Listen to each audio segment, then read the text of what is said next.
Good morning, and in case I don't see ya, good afternoon, good evening, and good night. Welcome back to my channel. I figured, after reviewing Deadpool and Wolverine, it makes perfect sense to review the other solo Wolverine and Deadpool movies. Seems like a logical choice to make. And so, for the next few weeks or months, I don't know, depends on how long I write and edit all of this, I'm going to be doing reviews of every single live action solo Wolverine and Deadpool movie starring Hugh Jackman and Ryan Reynolds in chronological order. So, first I'm going to start with X-Men Origins Wolverine, The Wolverine, the first Deadpool film, Logan, and then Deadpool 2. And as a bonus review, I will also be doing the straight to DVD animated movie Hulk vs. Wolverine. So, let's start with the 2009 X-Men Origins Wolverine movie. X-Men Origins Wolverine is a 2009 superhero movie starring Hugh Jackman, directed by Gavin Hood, and written by David Benioff and Skip Woods. This film is the first prequel to the 2000 X-Men movie, and it's also the first installment of Hugh Jackman's solo Wolverine trilogy. The film starts with a young James Logan Howlett in 1845 unintentionally discovering his powers when his father, John Howlett, is killed by the family groundskeeper, Thomas Logan. Witnessing his father's death causes Logan's bone claws to come out of his knuckles, which he uses to kill Thomas. But Logan learns the shocking truth that groundskeeper Thomas was actually Logan's biological father. After that, Logan runs away until he runs into his half-brother Victor Creed, otherwise known as Sabretooth. The two brothers decide to stick together, and we jump cut to over a century later during the Vietnam War. The adult Logan, played again by Hugh Jackman, and the older Victor, this time being played by Liev Schreiber. After the two brothers survive a Vietnam execution, they're approached by William Stryker, this time being played by Danny Huston. Stryker offers the brothers a chance to join a team of mutants known as Team X, which in the comics is a Black Ops team. Logan and Victor join, and the rest of the team consists of Agent Zero, played by Daniel Henney, Wade Wilson, played for the first time by Ryan Reynolds, John Wraith, portrayed by Will.i.am, Fred Dukes, portrayed by Kevin Durand, and Chris Bradley, portrayed by Dominic Monaghan. After a few missions, Logan decides to leave Team X due to the group's lack of empathy and self-control. Victor included, with the self-control and lack of empathy and all that. The others disband soon after that, and then we see Logan 6 years later working as a logger in Canada, in a romantic relationship with Kayla Silverfox, played by Lynn Collins. She's a mutant with tactile hypnosis powers, with the ability to make people do what she says with a touch. Logan is approached by Stryker, who lets him know that some old members from Team X have been killed, and although he tries to convince Logan to rejoin, Logan turns Stryker away. But a couple days later, Logan finds Kayla dead. The man responsible for her death is Victor. Logan confronts his half-brother, but after a brutal, one-sided fight of brother against brother, Victor defeats him. Wanting revenge, he goes back to Stryker, and Stryker informs Logan that Victor has gone rogue and has killed Chris Bradley. Stryker offers Logan a chance to become stronger in order to exact his revenge against Victor. That chance being to bond his bones and claws with an indestructible metal known as adamantium. This metal will make Logan strong enough to take on Victor. Logan agrees to this experiment, and so his bones and claws are coated with adamantium. After the process is successful, Logan soon learns that Stryker intends to brainwash Logan and take away all his memories in order to make him a thoughtless killing machine for his own use. Logan says,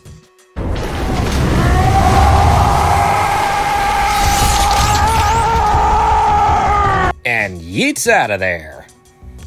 Logan then takes refuge in a farm owned by an elderly couple who let him in and offer him food and shelter. But don't get too attached to this elderly couple, because soon enough, the elderly couple get killed by Agent Zero. Logan confronts Agent Zero, and after an awesome action sequence, Logan vows to kill Stryker and Victor, leaving Zero for dead. After that, Logan reaches out to his former Team X teammates, Wraith and Fred, to get more information. Fred, who is now ridiculously obese, eventually informs Logan that Victor still works for Stryker, and they have been hunting and killing mutants for experiments in a laboratory on an undisclosed island.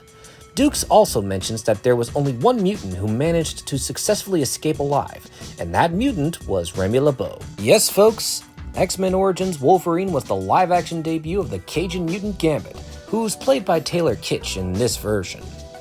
But anyway, Logan and Wraith go to New Orleans to find LeBeau, and find him they do. But Remy isn't a fan of going back to that island, even if it's to help Logan get there.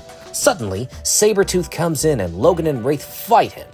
The battle doesn't end well for Wraith as Victor brutally kills him and extracts his DNA. When Logan convinces Remy to guide him to the island with the promise of releasing all the mutant prisoners and killing Stryker, Gambit agrees to help. The Cajun mutant takes Logan to Stryker's lab in 3 Mile Island. Okay, so this is the part where I warn you of spoilers, because there are supposed to be some twists, but if you've already seen X-Men Origins Wolverine, you probably knew that, but still, giving you the spoiler warning right now. Spoilers, spoilers, spoilers. When Logan gets into the lab facility, he finds out that Kayla is actually alive and Victor faked her death. She was in cahoots with Stryker this entire time, but she only did this because she wanted her sister Emma to be safe. Now, this mutant is similar to, but not officially, Emma Frost, so yes, they are two completely separate characters, but I digress. Moving on, learning of this bombshell, Logan is pissed off and walks away, too depressed to want to kill Stryker and Victor. But the moment Logan turns his back on these 3 traitors, Stryker turns on Victor and Kayla. And so, right as Logan is getting ready to release the mutant prisoners, Stryker activates a brainwashed Wade Wilson who is now Weapon 11, a mutant killing machine who has the powers of multiple mutants.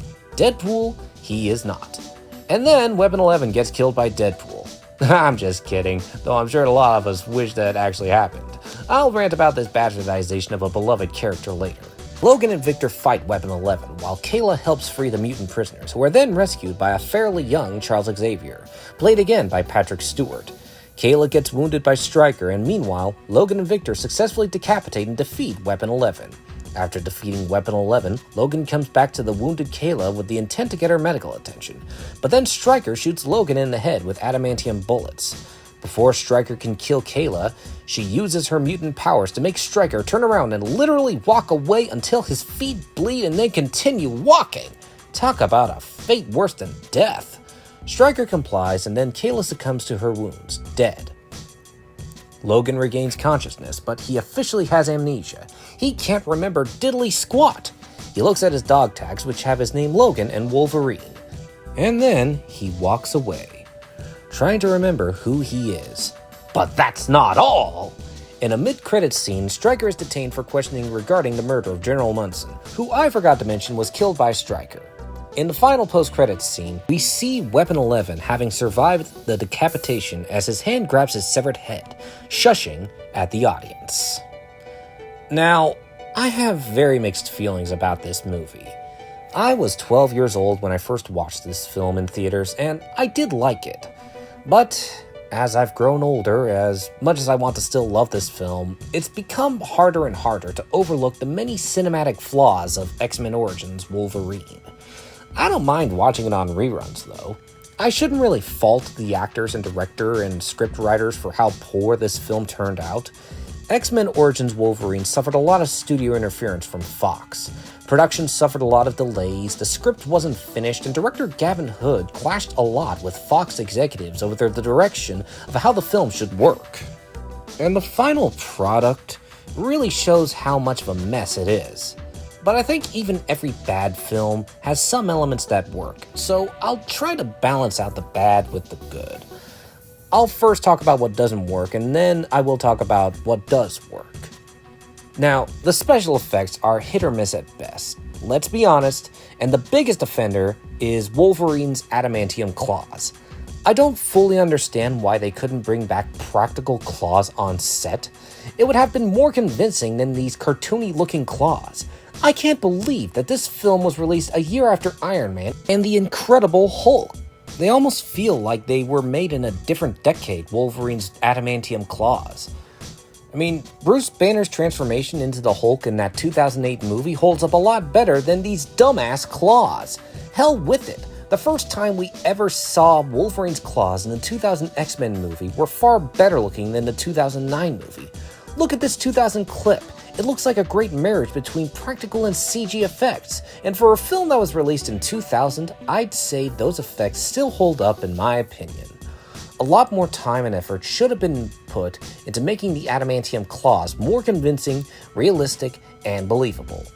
But I will say that the bone claws look cool on occasion. I also want to talk about the story and the depiction of some of the characters.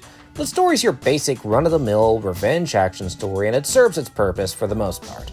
But I really don't like the way they portray Blob and Deadpool. Now, I guess Blob in the comics was naturally obese, so you could say that trying to pin this character won't be easy, but the way Fred Dukes becomes Blob in this movie is kind of dumb and ridiculous. You expect us to believe that some mutant with super strength became ridiculously obese through an eating disorder? That's just stupid! I will, however, give props to the makeup team for doing an excellent job with the makeup process for transforming Kevin Durant into his Blob form. That process took a lot of work and, well, they deserve my respect for all that effort. Thankfully, Blob has very little screen time, so he didn't leave much of an impact to be remembered by. But the same cannot be said for the elephant in the room that is Wade Wilson. Ryan Reynolds had one hell of a rocky start when portraying Deadpool for the first time. Now, I didn't know who Deadpool was at the time, but I soon learned how botched this character was. Now, the idea of an assassin being brainwashed to become a mutant-killing machine while having multiple mutant powers that are used against other heroes does sound like a cool concept on paper.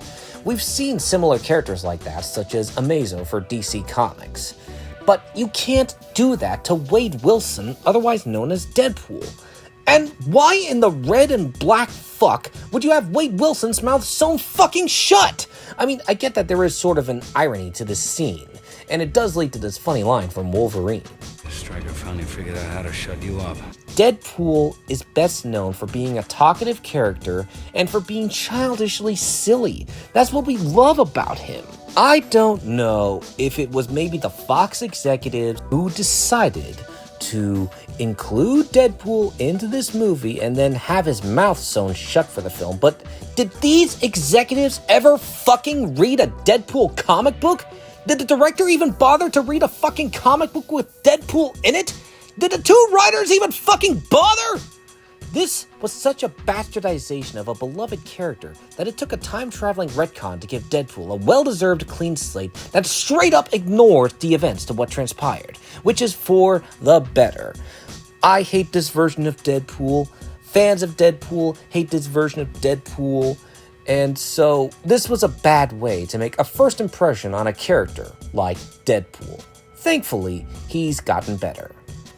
As for the positives of this film, let me start by saying the action sequences are definitely cool, especially with the beginning title sequence where Logan and Victor fight in each historical war. It's complemented wonderfully by the music score composed by Harry Gregson Williams. The movie benefits from Gregson Williams' score in this film. Most of the performances by the supporting cast are mostly decent. The most standout performance would have to be Liev Schreiber as Victor Creed. Now, Tyler Mane gave a great physical prowess as Sabretooth in the first X-Men film, a feral mutant who's more animal than man. But Schreiber is amazing as Sabretooth. Schreiber does a great job making Sabretooth one intimidating motherfucker. He looks like the kind of sadistic asshole you make the mistake of running into at a bar that purposely provokes you into trying to fight him, and then he kicks your ass and taunts you for it while stealing your girl and your drink. That's the kind of asshole that he is. Schreiber looks like he's having the time of his life playing this character. He and Hugh Jackman are pretty much carrying the film on their backs, and he has amazing chemistry with Hugh Jackman, making us believe that these two are brothers. And their performances make us forgive the fact that Wolverine and Sabretooth aren't brothers in the comics. I mean, the idea of them being brothers makes sense for such a big rivalry, and I think it's pretty cool knowing the origin of why Logan chose the name Wolverine, and he finds such sentimental value when putting it on his name tags. As for Hugh Jackman as Wolverine in this film, although his Canadian accent can be hit or miss sometimes, to the point where sometimes it's inconsistent and you can hear his natural Australian accent in some scenes, he's still good as Wolverine and does a good job playing a young Logan. he still gives the best performance in the film, and he certainly makes up for the film's shortcomings. X-Men Origins Wolverine is a hot mess, and a rocky beginning to what would eventually lead to better films. I mean, this film stumbled and fell so that films like X-Men First Class and Deadpool could rise and fly. Yeah, so it's definitely hard to say what I should rate this film. I mean, I was very generous with Deadpool and Wolverine. So, I think, because I still have a sentimental soft spot for it, I'm going to give X-Men Origins Wolverine 2 stars. Like I said, it's a rocky start to Hugh Jackman's solo Wolverine trilogy, but I believe X-Men Origins Wolverine fell so that X-Men First Class and Deadpool could fly. Plus, I think we wouldn't have Deadpool and Wolverine if it weren't for X-Men Origins Wolverine, so I guess there is a bright spot to it all. But anyway, thank you for watching my review of X-Men Origins Wolverine. Next review is The Wolverine, which is a massive improvement. You'll find out why when I make this next review. Thank you for watching. Be sure to like and subscribe. Don't have a good day. Have a great day.